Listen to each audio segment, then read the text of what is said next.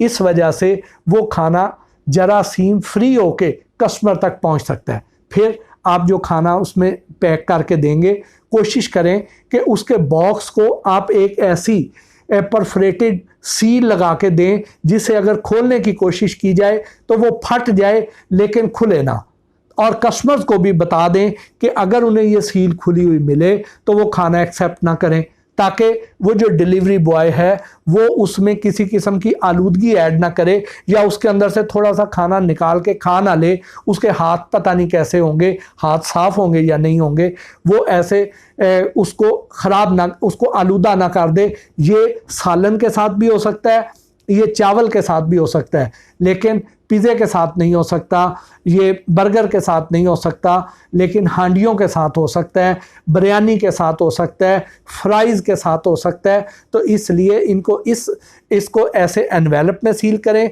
या ऐसे बॉक्स में सील करें जो कि खुलने की सूरत में पता चल जाए, और कस्टमर को भी ऊपर ये लिख के दे दें अगर आपको ये खुला हुआ मिले तो आप फौरी तौर पे हमें आगाह करें, ताकि हम उस वर्कर को, उस राइडर की सरजनिश की जा सके, उसे जुर्माना किया जा सके कि वो इन SOPs का ख्याल क्यों नहीं रख रहा। जब कस्टमर्स के घर पे वो खाना पहुंचे तो उन्हें कोशिश करनी है कि खाना जब वसूल करें तो उसके बाद फौरी तौर पे उसको अनपैक करके जाके पहले गर्म कर लें, और उसको निकाल के जब आपने ओवन में गर्म करने के लिए रख दिया है उस दौरान जाके हाथ धो लें। ओवन में 2 मिनट रखने के बाद जब आप निकालेंगे रीहीट करने के बाद, फिर आप उसको अपने बर्तनों में डाल के खा सकते हैं। वो बिल्कुल सेफ़ है, उसमें कोई ख़तरे वाली बात नहीं है। अब एक आखिरी काम रह जाता है, वो रह जाता है कि हमारे कैश काउंटर पे हमारे जो स्टाफ मुतय्यन है उनको चाहिए कि वो मुंह का जो सलाइवा है उसको लगा के नोट ना गिने। एक स्पॉन्ज रख लें, उसको गीला कर लें और कोशिश करें कि उसके अंदर भी कोई सैनिटाइज़र डाल रखें और उससे हाथ साफ़ करें और उससे नोट गिने और फिर वसूल करें। तो इसकी भी एहतियात करें। जैसे कि मैंने आपको पहले बताया था कि ये वीलॉग रेस्टोरेंट मालकान के लिए, इनको चेक करने वाले महकमों के लिए और आप लोगों के लिए भी जो वहाँ जाके खाना खाते हैं, सब के लिए एक जितना ही ज़रूरी है। सब लोग इसको अच्छी तरह गौर से देख लीजिए, इनको याद कर लीजिए, ताकि इस पे खुद भी आप अमल दरामद करें और दूसरों से भी करवाएं। इसी में ही आपकी सेहत भी पोशीदा है और आपकी लंबी उम्र भी इसी में ही पोशीदा है। नाज़रीन, जैसा कि आपके इल्म में है कि हम हर सीज़न के मुताबिक, हर तरह की सूरत हाल की मुनासबत से आपको खाने पीने के बारे में एडवाइज़री जारी करते हैं। जो आज का हमारा प्रोग्राम है, ये जो आज की वीडियो है, ये बहुत ही अहम है, क्योंकि इसमें हम आपको मुख्तलिफ़ खानों के दर्जा हरारत के बारे में बताएंगे। क्योंकि ये जो आजकल का मौसम है शदीद अबस है, गर्मी बहुत ज़्यादा है, और इस मौसम में हमारे खाने कितनी जल्दी ख़राब हो जाते हैं इसका आपको अंदाज़ा ही नहीं होता है, क्योंकि नॉर्मली हम उस एंगल से देखते नहीं हैं। तो आज